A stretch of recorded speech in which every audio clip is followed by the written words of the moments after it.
الله أكبر الله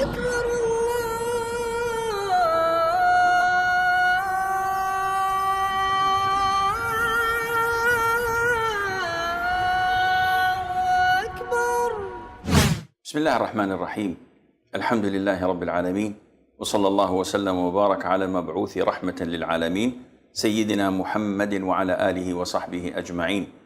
أما بعد، السلام عليكم ورحمة الله وبركاته. This is a brief introduction of how our Prophet ﷺ used to pray. And this is collected and taken from the authentic Sunnah. And this is extremely important because it was he, sallallahu alayhi wa sallam, who said, "Pray as you have seen me pray." I haven't seen you pray, O Prophet of Allah, sallallahu alayhi wa sallam, but I have read the description of your prayer from your companions.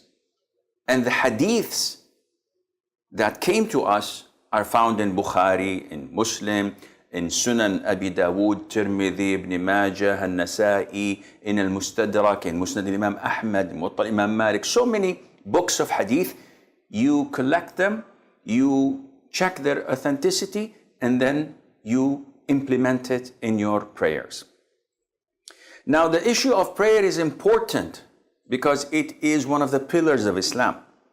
Not only that, it is a vast and huge topic because, like any forms of worship, it has conditions. It has things that nullify it. It has pillars. It has mandatory acts, and it has sunnah acts. And without the knowledge of all of these things, your prayer would not be complete. And this is the cause where a lot of the Muslims have dispute, argument. They have hatred and enmity towards one another simply because you're not praying like I'm praying. Simply because I follow a school different than your school.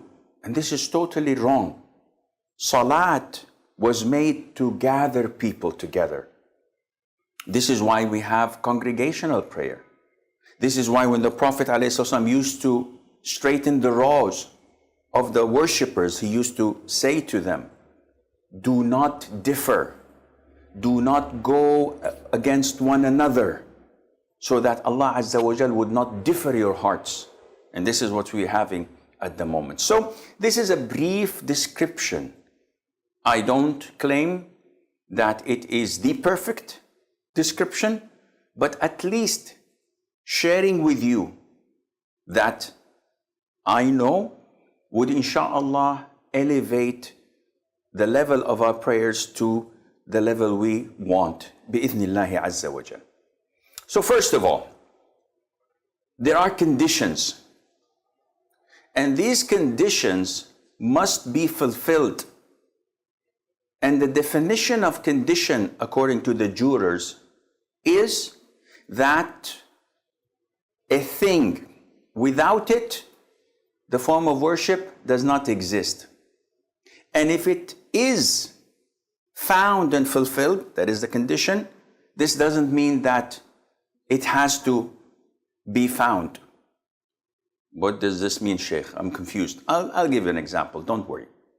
One of the conditions of salat is wudu, ablution.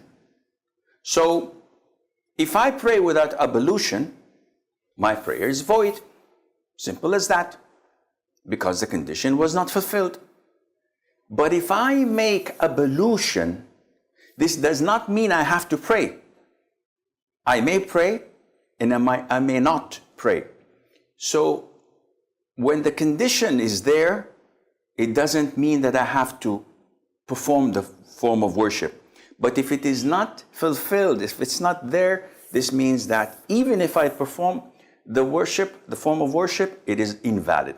So what are the conditions of salat? There are many. Among them is, first of all, niyyah, or intention.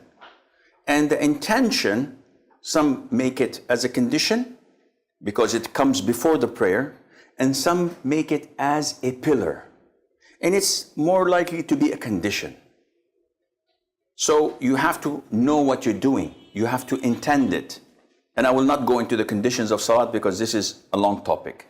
But I have to know whether I'm praying Dhuhr, Asr, Maghrib, Isha or Fajr. I just can't say Allahu Akbar and during the prayer say, what is this? I think it's witr. No, this is not valid. Second condition, facing the Qibla. So if I know the direction of Kaaba, I have to direct myself to it. If I know it's there and I direct myself this way, then my prayer is invalid. Third condition is the entrance of the time of prayer. So I want to pray Maghrib and I can see the sun is about to set or half of it has disappeared and I say Allahu Akbar, your prayer is invalid. Why?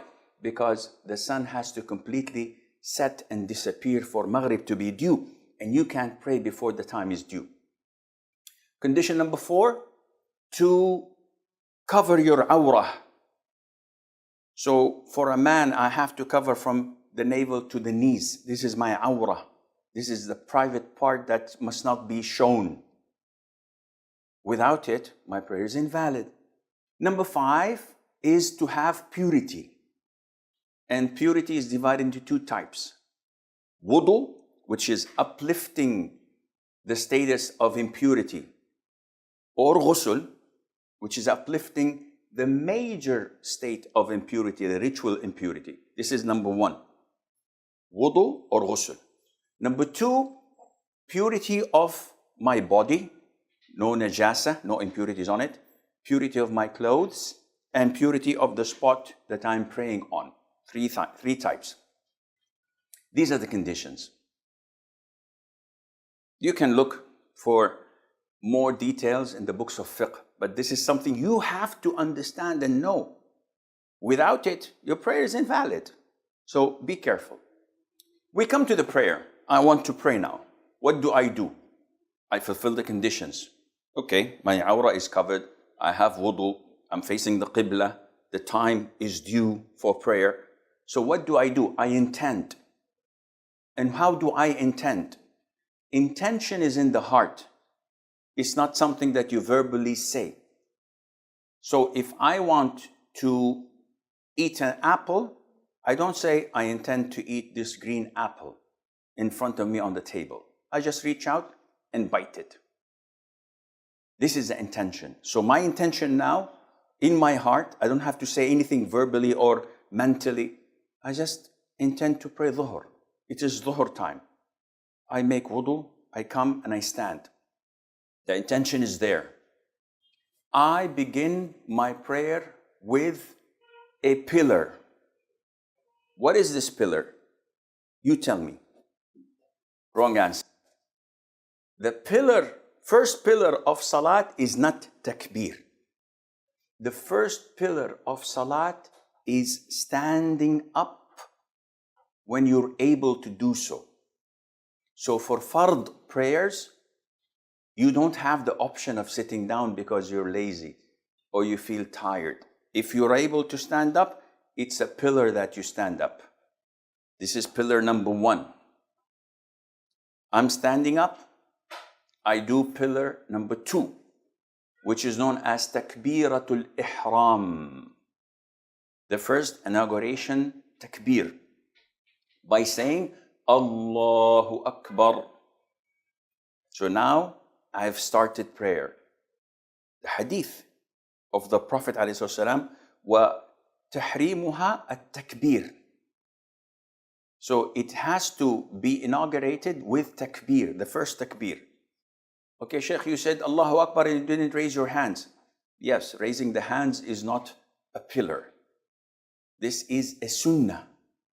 Whoa, I didn't know that. Well, now you know. This is why I'm here. So saying Allahu Akbar means that I've started praying. Now, the sunnah is to say Allahu Akbar, to raise the hands. If I don't raise the hands, sunnah is gone. The prayer is totally valid and correct. Okay, when to raise the hands, Shaykh? You have one of three. Either before saying Allahu Akbar, or during it, or after it. Can you explain? Yeah, sure. Allahu Akbar. Allahu Akbar. Allahu Akbar. It can be raised before, during, or after. This is confirmed Sunnah of the Prophet ﷺ. So, we move on. When I say Allahu Akbar, raise my hands, the Sunnah is to put the right hand over the left hand on the chest, as per the Hadeeth of Wa'il ibn Hujr, may Allah be pleased with him. And this was a confirmed Sunnah of the Prophet ﷺ to place the right hand over the left on the chest. Well, the chest itself is an issue of dispute, because some authenticate the Hadith, some don't. And those who don't differ whether to put it on the belly or to put it underneath the belly. But the most authentic is to put it on the chest. It's from here to here. So you put the right hand on the left hand on this chest while in the standing position. Underline, highlight with yellow, bold font. Why? I'll come to discuss this with you, because the Hadith, when describing the Prophet's prayer, ﷺ, they used to say that he used to put the right on the left hand in the standing position. So now I'm standing. Let's begin from scratch. You look at the place of your prostration. You don't look at the chandeliers and look at the people around you. Everything is fine. No. You're praying. Look here. Look there. I asked Allah's Messenger, peace and blessings of Allah be upon him, upon looking hither and thither in prayer. He replied, it is a way of stealing by which Satan takes away a portion from the prayer of a person. Saheeh Al-Bukhari. Narrated Anas bin Malik. The Prophet, peace and blessings of Allah be upon him, said, what is wrong with those people who look towards the sky during the prayer? His talk grew stern while delivering this speech, and he said they should stop looking towards the sky during the prayer. Otherwise, their eyesight would be taken away. Narrated by Saheeh Al-Bukhari. You're facing Allah Azza wa Jal. So you stand in submissiveness and humility, expressing your poverty, and you say, Allahu Akbar. Where do I raise my hands? Two hadiths. One next to the shoulders, one next to the ears. So how do I understand this? It's very easy. The palm is next to your shoulders. The fingers are next to the level of your ears. And this is how you combine between the two authentic hadiths. So it is not like Allahu Akbar as people say, or Allahu Akbar as people do. This is all wrong.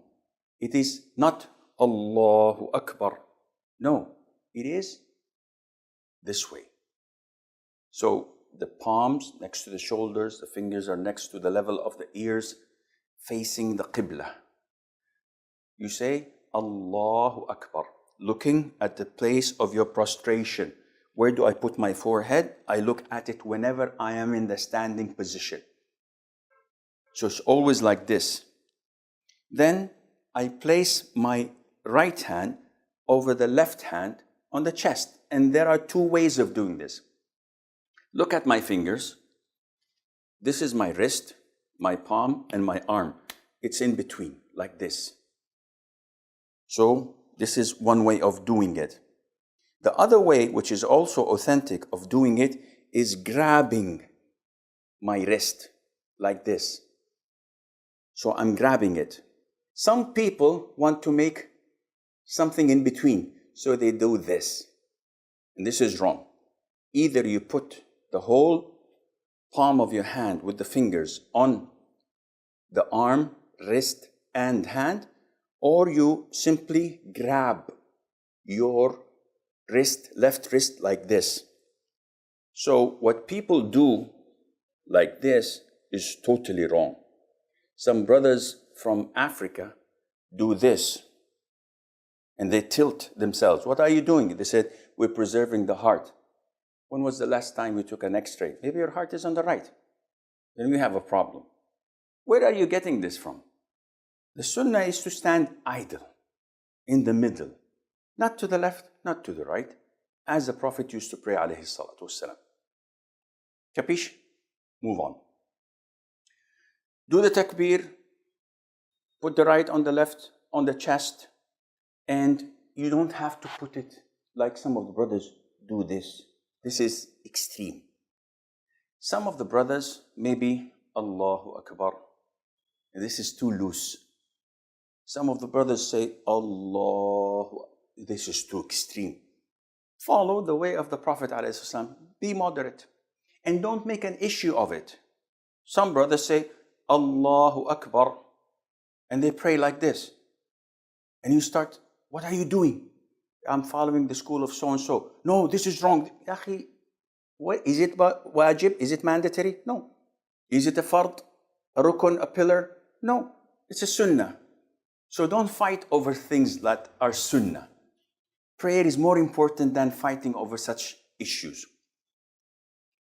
Finished? Okay. What do? We move on to another sunnah, which is called Du'a ul-Istiftah. So Du'a ul-Istiftah, there are different variations. One of the most easiest and popular, Subhanak Allahumma bihamdik, Tabarak asmuk, wa ta'ala jadduk, wa la ilaha ghayruk. Very easy. This is a sunnah. If I skip it, do I have any problem? No problem. Another famous one is the dua of Abu Hurairah in Sahih Muslim. اللهم باعد بيني وبين خطاياي كما باعدت بين المشرق والمغرب ونقني من خطاياي كما ينقى الثوب الأبيض من الدنس واغسلني من خطاياي بالماء والثلج والبرد. Beautiful dua, Sahih Imam Muslim. There are 3-4 more. You pick and choose. If you skip it, no problem.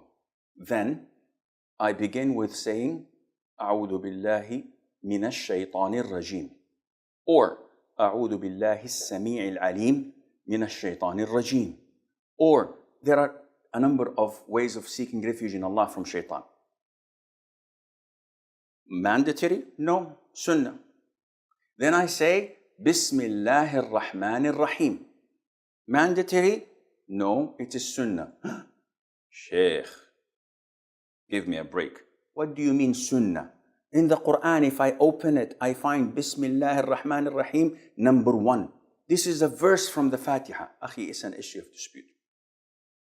And the most authentic opinion, according to the Sahih Sunnah, that Basmalah is not a part of Fatiha. It is a dividing verse between the surahs of the Quran, with the exception of Surah At-Tawbah, chapter number 9.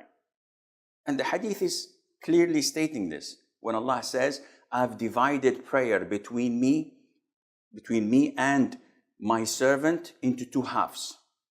When my servant says, Alhamdulillahi Rabbil Alameen, Allah says, my servant has praised me. Ar-Rahman ar-Rahim, and so on. It goes on like this. So Allah did not mention Bismillah ar-Rahman ar-Rahim, which means it's not part of the Fatiha. But this is another topic, maybe we will discuss it later on. Then I begin in one of the pillars of Salat, which is Al-Fatiha. So I say, Alhamdulillahi Rabbil Alameen, Ar-Rahman Ar-Rahim. I say each ayah and I stop and I pause. Not Alhamdulillahi Rabbil Alameen, Ar-Rahman Ar-Rahim, Maliki Yawmiddin, Iyaka na'budu wa Iyaka nasta'een, Uhdina as-Sirata al-Mustaqim. I ran out of breath. If I were younger, I would have continued the whole surah. This is permissible, but it is not the sunnah. The sunnah is to stop at the end of each verse with a pause. And this is why when we pray, we don't find the taste and beauty of it, because we want to rush things. While if you say, Alhamdulillahi Rabbil Alameen, Ar-Rahman Ar-Rahim, Maliki Yawmiddin, you find that there is tranquility, submissiveness, khushu' in your salat. You get closer to Allah Azza wa Jal. I finish Fatiha. This is a pillar.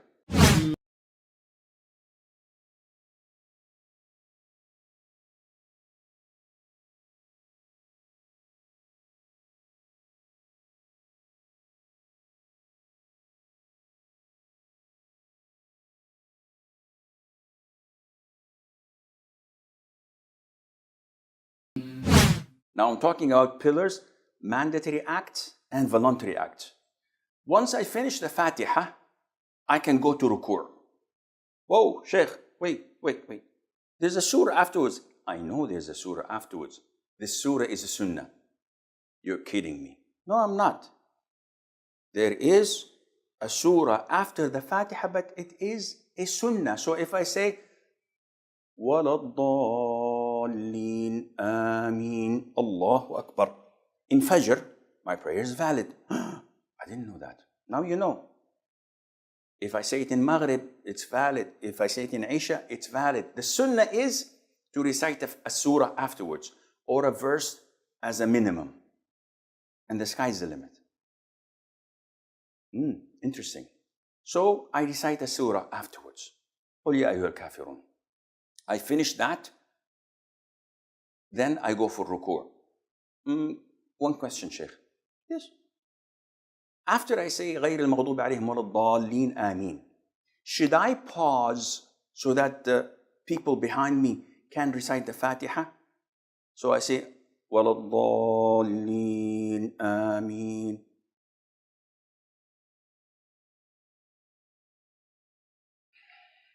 قُلْ يَا أَيُّهَا الْكَافِرُونَ. Oh, why did you stop? So that the people can recite the Fatiha. This is how they do it in Mecca and Medina. Says, okay, how did the Prophet do it? Because he said, pray as you have seen me pray. My job is to come and check how the Prophet ﷺ used to pray. Never ever was reported that he paused between the Fatiha and the Surah. So this is clear? He never paused. Okay, so you say, وَلَا الضَّالِّينَ آمين قُلْ يَا أَيُّهَا الْكَافِرُونَ. Just like that? Yeah, just like that. Okay, we move on to finishing the surah. We finish the surah. What should we do now?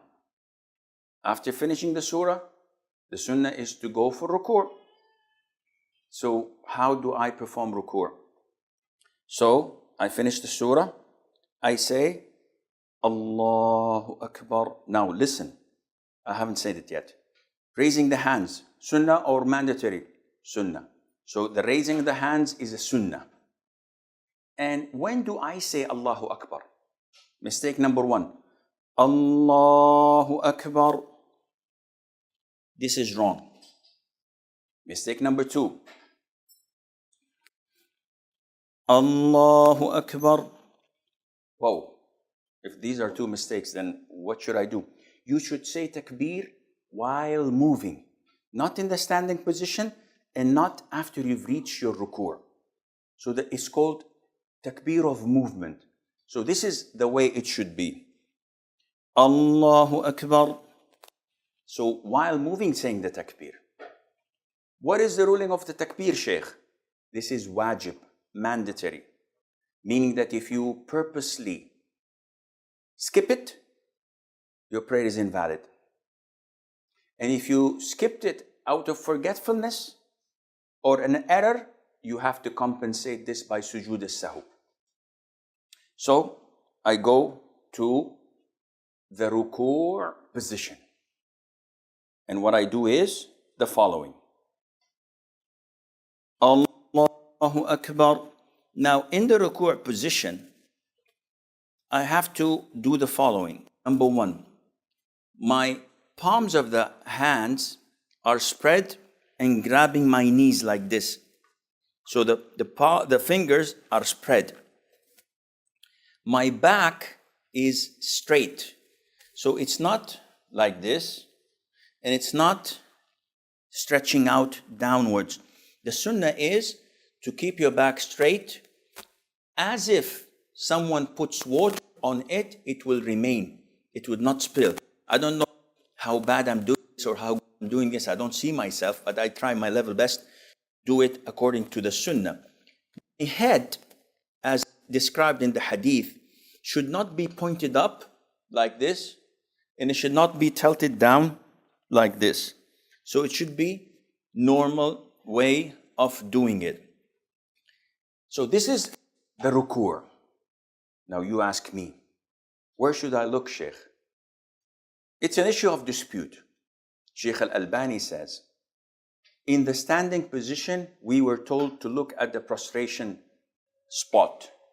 But in the ruku', there is no mentioning of that, which made some scholars say, you should look at the spot of your sujood, prostration, like Shaykh Ibn Uthaymeen. But this would be proven to be difficult, because if you do this, when you're doing ruku' and you're looking at the position of your prostration, you will find that your head is a bit tilted. So Shaykh Al-Albani says, either you look between the area of your prostration and your feet, so in the middle, or you look between your feet, like so. And this area is something that is open. The Prophet did not mention, alayhi salatu wasalam, any specific place. The companions did not describe any specific place. So inshallah, it is more than possible to do whatever you think is best for your salat. Now, after finishing my ruku', during it, I have to repeat the dhikr. And what is the dhikr? I have to say, Subhana Rabbi al-Azim, which is mandatory. And 1 is the minimum. 3 is recommended. The sky is the limit afterwards. I can say Subhana Rabbi al-Azim. I can say Subhana Rabbi al-Azim wa bihamdih. I can say Allahumma laka raka'tu, bika amantu, laka aslamt, khasha'a laka sam'i wa basari wa 'azmi wa mukhi wa mastaqallat bihi qadami. Different kinds of dhikr you can say. The minimal requirement is 1, Subhana Rabbi al-Azim. This is mandatory. You cannot play with it. So we say Subhana Rabbi al-Azim while I'm in the ruku'. Among the mistakes people do is like this. Subhana Rabbi al-Azim. So they say it while going down or coming up. And this is not valid. You have to say it when you are totally in ruku', relaxed, every bone is back to its place, by saying Subhana Rabbi al-Azim wa bihamdih once, enough.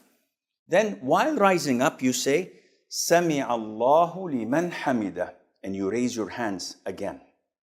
So we raised our hands in the inauguration takbir. We raise our hands when we go for ruku'. We raise our hands when we rise up from ruku'. And this is the sunnah according to the hadith of Abdullah ibn Umar, may Allah be pleased with him, in Saheeh Al-Bukhari. And he's describing the Prophet's prayer, alayhi salatu wasalam.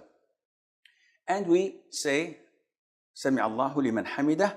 This is mandatory for an individual praying on his own, for an imam leading prayers, for worshippers. And I follow that by saying, Rabbana laka alhamd. Rabbana wa laka alhamd. Allahumma Rabbana laka alhamd. Allahumma Rabbana wa laka alhamd. Either one of these 4 does the job. And this is said by the imam, by the individual, and by the followers, which means that if I'm praying behind an imam and he rises from ruku' saying Sami Allahu liman hamidah, I, as a follower, do not say Sami Allahu liman hamidah. I just answer what he has said. So, I've raised or I raised and I got up from ruku' position saying Sami Allahu liman hamidah, Rabbana wa lakal hamd. There are a lot of adhkar I can say afterwards, but this is what's essential. You can say ملء السماوات وملء الأرض وملء ما شئت من شيء بعد. You can say ربنا ولك الحمد حمدا كثيرا طيبا مباركا فيه. And do I place my hands on the chest or leave it on the sides? Either way is possible. What do you suggest, Shaykh? I personally follow the hadith of Wa'il ibn Hujr, which says that whenever the Prophet ﷺ rised from ruku', whenever the Prophet ﷺ stood up, he used to put the right on the left on the chest. So now after I've risen from ruku', what is this position called? Is it sujood? Is it ruku'? What is it? It's standing up. So according to the hadith, then I should do this. The majority of scholars say no, you have to put it on your side. But there is not a single hadith that stated that the Prophet used to put his hands on his side in any position. So it's an issue of dispute, but akhi, again, this is a sunnah. You put it on your chest, you put it on your side, there's no problem. Don't make an issue out of it. Don't label people or classify people or think that people are better than you or worse than you. No. Just leave it as it is. This is the conviction. Leave them. So I'm in the ruku' position. Subhana Rabbi al-Azim wa bihamdih. Sami'a Allahu liman hamidah. Rabbana wa lakal hamd hamdan kathiran tayyiban mubarakan fih. سمع الله لمن حمده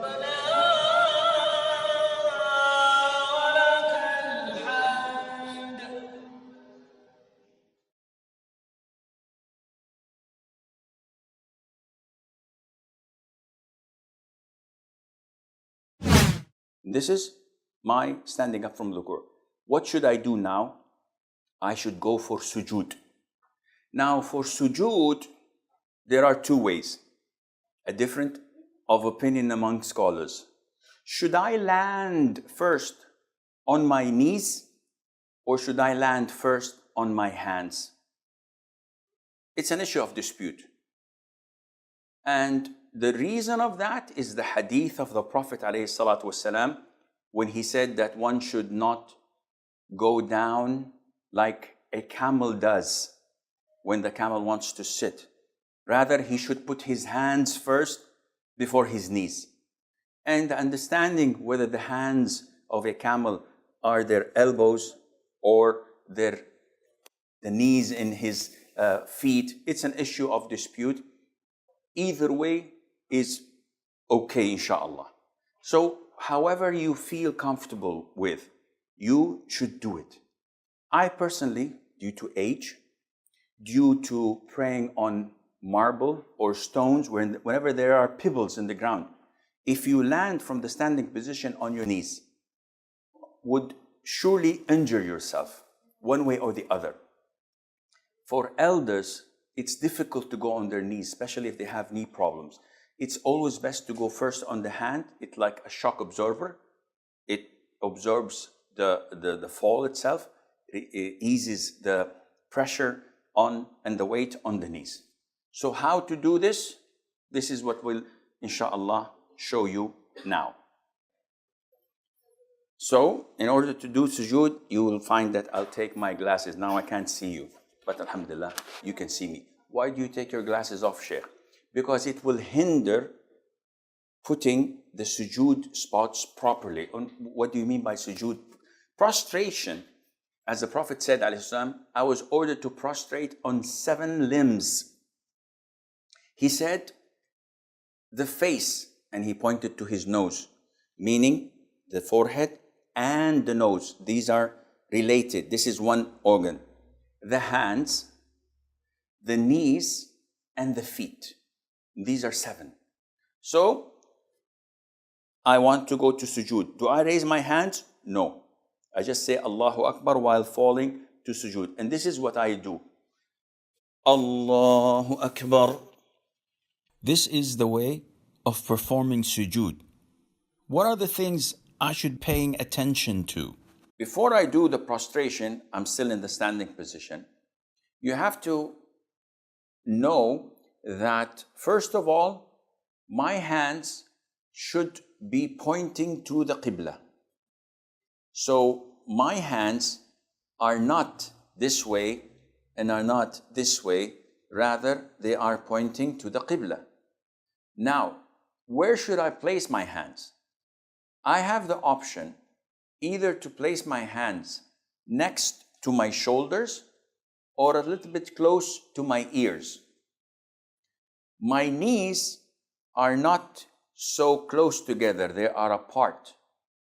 My feet, they are close to each other, erect, with some toes, not all of them, because it's impossible to have all your toes pointing to the Qibla, but the toes that are bendable can point to the Qibla. My arms are wide and spread, so my biceps are not close to my sides. So I have to spread as I'm spreading my wings. And my stomach is not touching my thighs. Some people just go very down. And I'll show you quickly, hopefully to the best of my knowledge and ability. So my forehead, my nose must touch the ground. And these 7 limbs must touch the ground throughout the sujood. Because part of the famous mistakes is having your feet dangling. Or some of the brothers having the left hand on the ground and the other hand while prostrating, playing with his beard or looking at something in his pocket. So he's prostrating on 6 limbs, and this renders his sujood void if he does this without any legitimate reason. So I was standing up. Now I'm falling into the sujood position, and I'm saying Allahu Akbar in between. So let's look at how I make the sujood. This is one of the ways of doing it. So my hands and fingers should be pointing towards the Qibla. My face, my forehead, and my nose are touching the ground. I should have my arms apart and away from my body. And at the same time, my stomach is not touching my thighs. Some brothers do this, and this is wrong. And this is too much spread. So the appropriate way is either having my hands next to my ears or to my shoulders. I can have this one here, and I can have this one here. Look at my feet.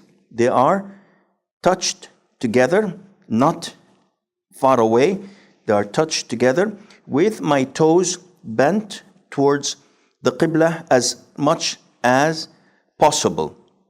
Now, if I'm praying next to people, to my right and to my left, if I do this, I'm gonna annoy them and maybe harm them. So it is permissible when you are in a tight position to put your elbows on your thighs or inside. What is haram and prohibited is to do this. This is prohibited, which I have my forearms on the ground like a dog. And the Prophet said that this is totally prohibited. What should I say when I'm prostrating? Subhana Rabbi al-A'la. Subhana Rabbi al-A'la wa bihamdih. Sabbuhun qaddusun Rabbul malaikati wal ruh. So many du'as. The minimum requirement, Subhana Rabbi al-A'la. Can I make dua? Go ahead, make dua. As much as I want, as much as you want. Oh Allah, pay my debts. Oh Allah, guide my children. Oh Allah, guide my wife. Oh Allah, get me a second wife. Oh Allah, grant me health, whatever. In Arabic. Sheikh, I'm non-Arab and I can't say it in Arabic. No problem, say it in your own language. Oh, this is interesting. Yes, the closest you are is when you are in sujood position. So if I'm in my sujood position, and I would like to sit between the two prostrations, I say, Allahu Akbar. And I sit on my left foot. This is called iftirash. And I erect my right foot with as many possible toes towards the Qibla. My hands are on my thighs and my knees. So it's in between. The area is possible. You don't have to do this. You don't have to do this. It's here. Sit normally. Don't be so technical. Sometimes people are so technical, they forget the prayer, they forget what you're reciting, and just think, oh, am I doing this right? Am I doing this wrong? Be natural. Follow the Sunnah, acknowledge that this is the Sunnah, the way of the Prophet, and do it naturally. And when I sit like this, I say, Rabbi ghfirli. Minimum is once. I can say 10 times, 10, 20 times. I can say 2, 3, 4, whatever. Rabbi ghfirli, Rabbi ghfirli. Issue of dispute. Is saying Rabbi ghfirli mandatory or Sunnah? Some scholars say it's Sunnah. I am inclined to say that it is mandatory because the Prophet ﷺ always used to say it. Any other dua? Yes, there is a longer dua. Rabbi ghfirli warhamni wa'afini wajburni wahdini warfa'ni. All of this is possible. This is the prostration or the sitting between the two prostrations. It's called iftirash. And if you would like to show it from behind, I'm sitting on my left foot and my right foot is erect. This is the Sunnah. Shaykh, I have problems with my right foot, so can I put it down like this? No problem. Shaykh, I'd like to sit with 2 feet on one another because this is the only way I feel comfortable. No problem. Your prayer is valid. You will lose the reward of the Sunnah. But your prayer is totally valid, akhi, no problem. Not only that, Abdullah ibn Umar, may Allah be pleased with him, at the end of his time, he used to sit cross-legged. And when some of his companions followed him, he said, no, this is not the Sunnah. I'm doing this because of my knees. You should sit like the Sunnah. But the position is what? Sitting. So no matter how you sit, there are things, but the more you are following the Prophet, the better it is for your reward. I must do a second sujood. And it's the same format. I say, Allahu Akbar. The same thing exactly, Subhana Rabbil A'la. Now, after I finish my sujood, I have to rise up to the second rak'ah. There is a sunnah that is called Jalsatul Istiraha, where I stand up. Before I stand up, I give a small pause. And then I say, Allahu Akbar. So when standing up, one should not stand with 4 fingers between the 2 feet, like some schools of thought say. And you go to the masjid and you find the people standing like this. What is this? If you want to answer the call of nature, go ahead, but don't come to the prayer when you're this tight.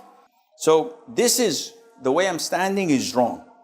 Some brothers, when they want to come and pray, they do this.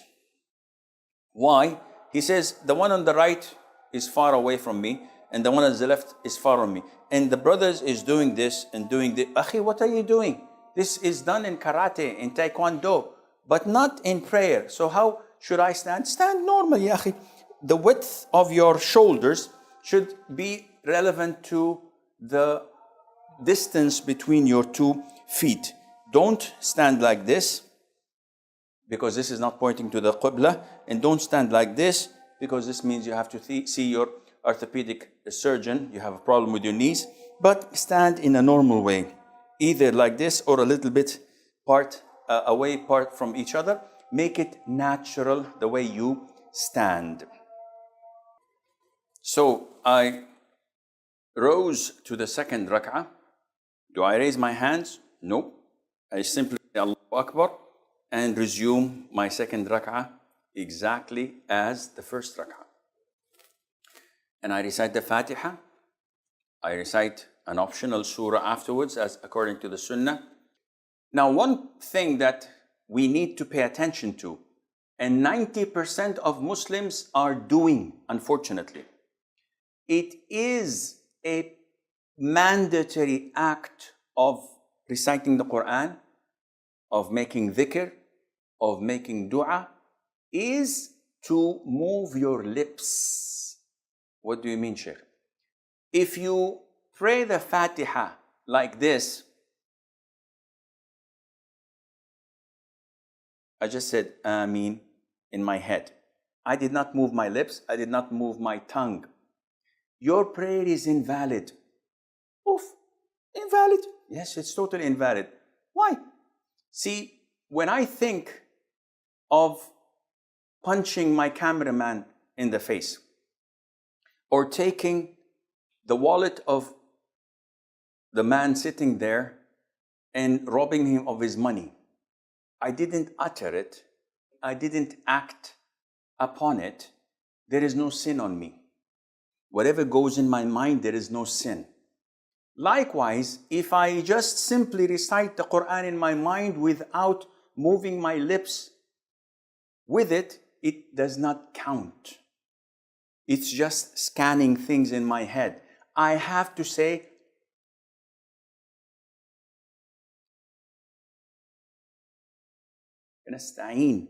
I have to move my lips and my tongue. And this is why when some of the companions of the Prophet ﷺ came to him, he said to him, your tongue must remain moist with the remembrance of Allah.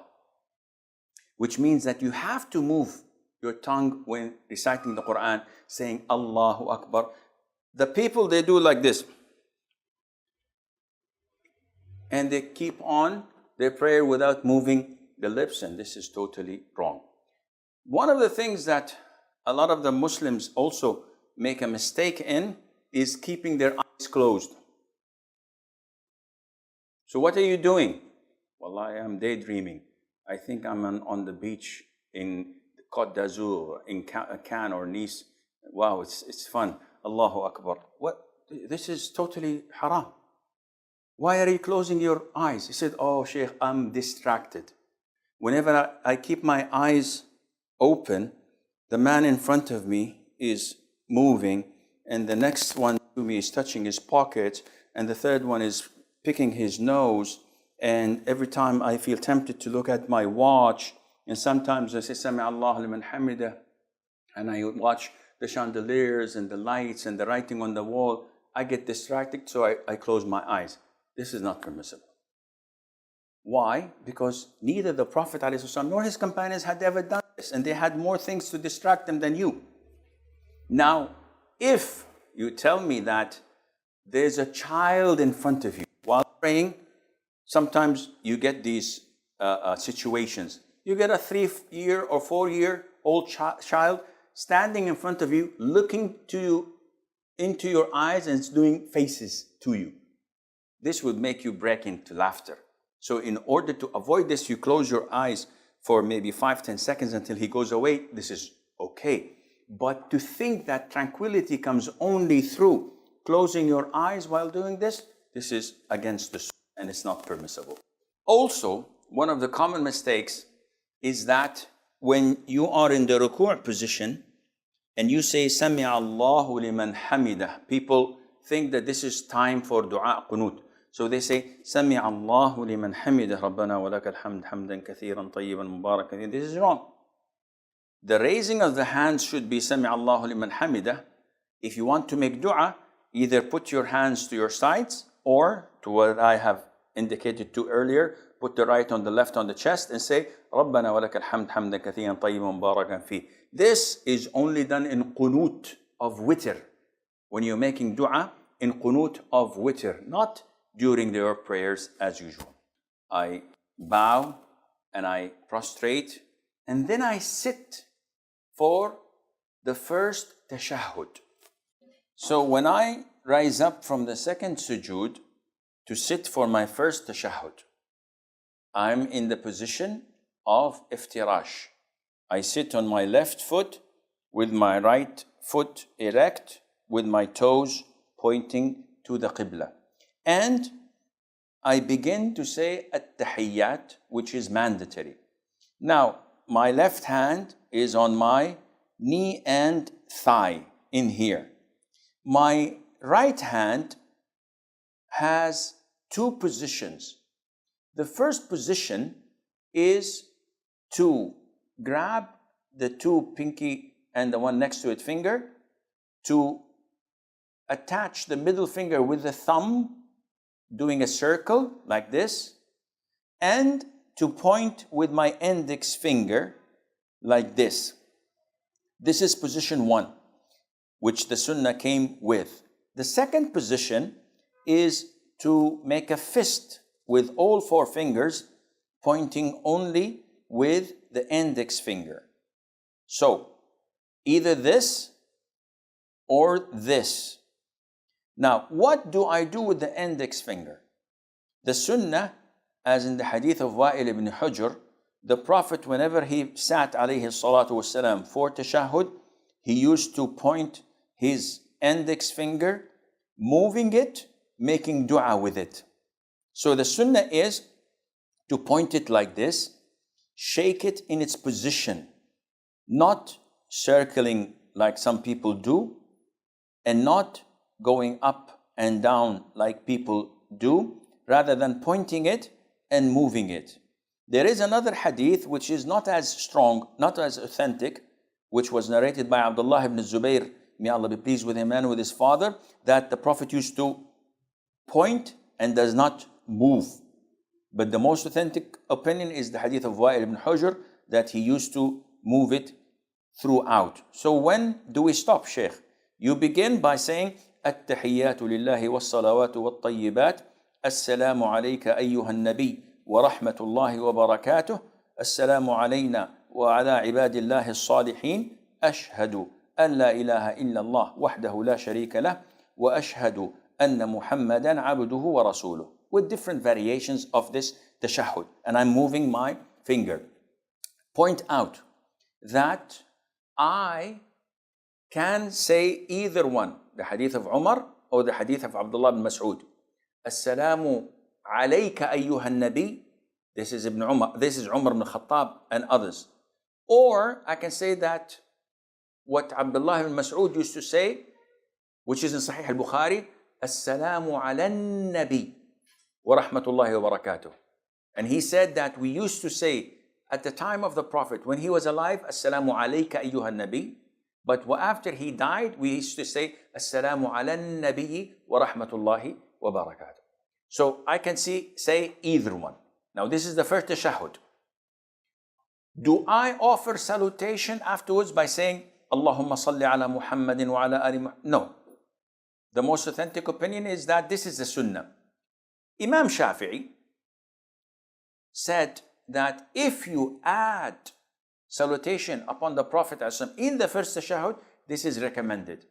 And the vast majority of scholars say this is okay, but it is not per the Sunnah. So you stop at وَأَنَّ مُحَمَّدًا عَبْدُهُ وَرَسُولُهُ. Now, then you go and stand up for tashahhud, your third rak'ah. In Fajr, I continue. Allahumma salli ala Muhammad wa ala ali Muhammad, and I point out my finger throughout until I offer salam. If I'm in Maghrib or Dhuhr, Asr or Isha, I stand up for the third rak'ah. I continue the third rak'ah, the fourth rak'ah, and then I sit for the last tashahhud. In the last tashahhud, which is in a prayer that has two tashahhud, the first one and the last one, I sit in the position known as tawarruk. And tawarruk means that I sit on the hip, the wirk, and I sit on my left buttock. This is called tawarruk. And I erect my right foot as usual, but my left foot, which I used to sit on, now comes underneath my right leg. So this is called tawarruk. The Prophet used to do this in the third rak'ah in Maghrib and in the fourth rak'ah of Dhuhr, Asr and Isha. Now, I place my left hand over my knee with it. And sometimes it's erect so that I can lean on it, because I can see that my hip and my side is a bit tilted because of this way of sitting. And my hand is on my thigh, pointing my finger, and I'm looking, and this is something important. When I sit for tashahhud, where the hadith, the authentic hadith states the Prophet used to look at his index finger. So I should keep my sight through tashahhud while wiggling it or moving it in its position, shaking it. And this is the sunnah. Some scholars say you can also look at the position of your prostration, but the hadith proves that this is doing it, and that is looking at your.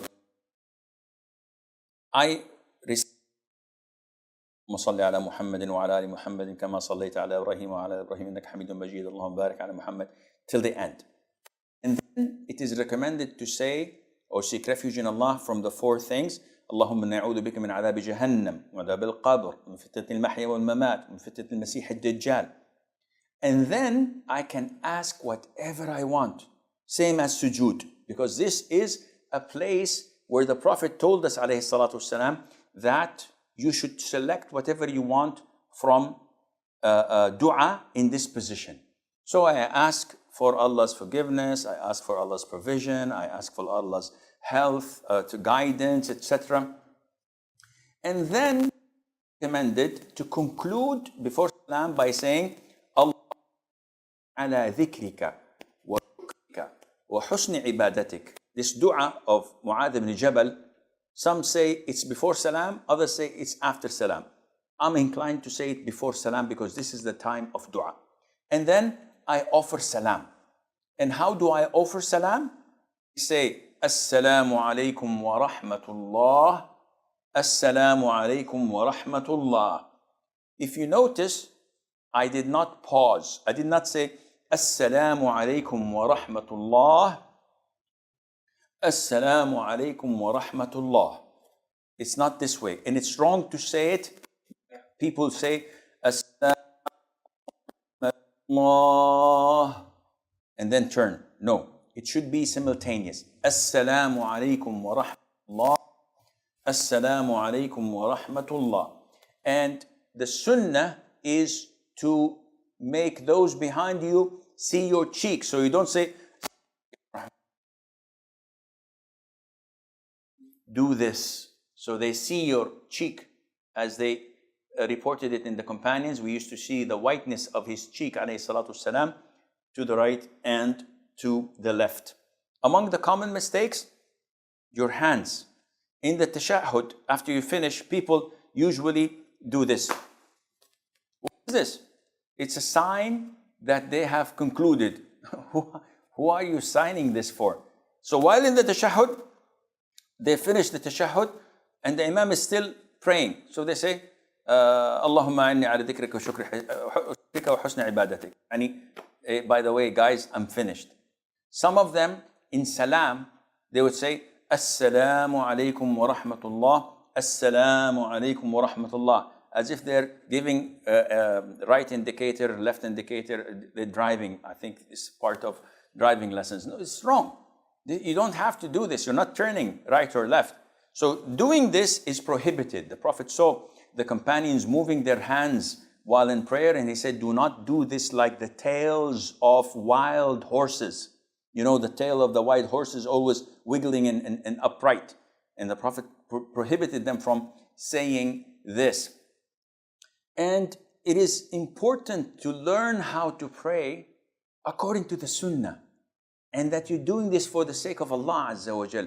Some of the brothers in the standing position, when they're praying, and the end of the surah is min al-jinnati wan-nas. The Imam is reciting, and I'm praying behind him. The moment he says min al-jinnati, he lets go. What is this? This is indicating that I know that this is the last verse of the Imam and that he's going for ruku'. And this is acknowledged in long surahs. So if he's reciting from a long surah that people don't usually know, and I know that he's going to make ruku' now, I let go. So people next to me say, oh, mashallah, he's a hafiz. He says, Shaykh, I didn't do this for that intention. Why did you do it then?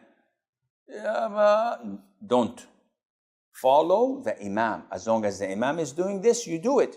The moment the Imam says, Allahu Akbar, you let go. But not fulfilling this and doing it before the Imam means that there's something wrong. Either you want to inform people that I know the surah and I know that he's going for ruku', I'm a smart man. Or there's something wrong, I don't know what. Another thing that a lot of the Muslims fail to do is the moment the Imam says, Assalamu alaikum wa rahmatullah, you find the congregation doing this. And if the Imam take his time to do the left one, they say, come on man, I'm waiting. Imam, what are you doing? Come on, yahi, my neck is hurting. So they do this, and this is totally wrong. They should wait until the Imam says, Assalamu alaikum wa rahmatullah, Assalamu alaikum wa rahmatullah. Now they say their first taslim, Assalamu alaikum wa rahmatullah, Assalamu alaikum. So it is wrong to do taslim with the Imam when he first does his first. No, you have to only move after he finishes the salam. Also, a very common mistake is how you follow the Imam. What do you mean? The companions of the Prophet ﷺ told us in an authentic hadith that when we used to pray with the Prophet ﷺ, we did not bend our backs. Now they're in the standing position, their backs are straight.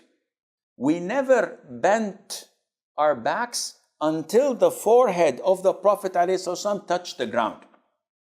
Whoa!